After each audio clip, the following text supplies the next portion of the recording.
আগামী দিনের নির্বাচিত সরকারের হাতে ক্ষমতা তুলে দেবে। কিন্তু সেইখানে এই সরকারের মধ্যে জনগণ যদি তাদের কার্যক্রমে তাদের নিরপেক্ষতার বিষয়ে জনগণের মনে যদি কোনো সন্দেহের উদ্রেক ঘটে, সেই দায়িত্ব তাদেরকে নিতে হবে। জনগণ যদি তাদের উপর আস্থা হারিয়ে ফেলে, সেই দায়িত্ব তাদেরকে নিতে হবে। জনগণ যদি তাদের উপর বিশ্বাস হারিয়ে ফেলে, সেই দায়িত্ব তাদেরকে নিতে হবে। সুতরাং আমরা এখনো ঐক্যবদ্ধভাবে জাতি হিসাবে এই গণতন্ত্রের উত্তরণের যে প্রক্রিয়া, তার মাধ্যমে বাংলাদেশের জনগণের মালিকানা জনগণকে ফিরিয়ে দেওয়ার জন্য ঐক্যবদ্ধভাবে চেষ্টা করতে হবে। আর ইতিমধ্যে পথিমধ্যে যদি কোনো বাধা সৃষ্টি হয়, এই যে বিএনপি নেতা কর্মীরা যারা জোরে করে খাটি শোনা হয়েছে, তারা কিন্তু কেউ বাড়ি ফিরে যায়নি।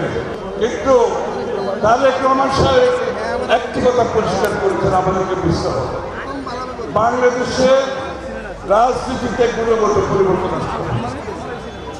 ওই আগের রাজনীতি চলবে না। হ্যাঁ, শুভেচ্ছা স্বাগতম, লাল গোলাপ স্বাগতম, এগুলো হবে না। এখন মেধাভিত্তিক রাজনীতি করতে হবে, ঠিক আছে? এখন আচার আচরণের কথাবার্তার মধ্যে নিজের দলের ভাবমূর্তি ক্ষতি হয়, এইরকম কোনো কাজ করে যাবে। আমরা কি করছি? আমরা কিন্তু অনেক কিছু সহ্য করছি, আপনারা লক্ষ্য করেছেন।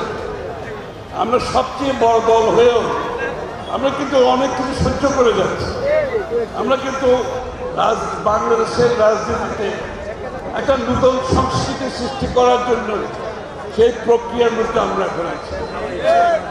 সুতরাং সহ্য করতে হবে, সহনশীল হতে হবে, অপরের মতামতের উপর আপনাকে সম্মান জানাতে হবে।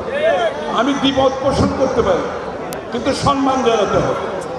সুতরাং বন্ধুগণ, এই যে রাজনীতি, নতুন রাজনীতি, এটা 31 দফার সংস্কারের যে রাজনীতি, সেটা তো সংস্কারের কথা। আমাদের আগে কেউ সংস্কারের কথা বলে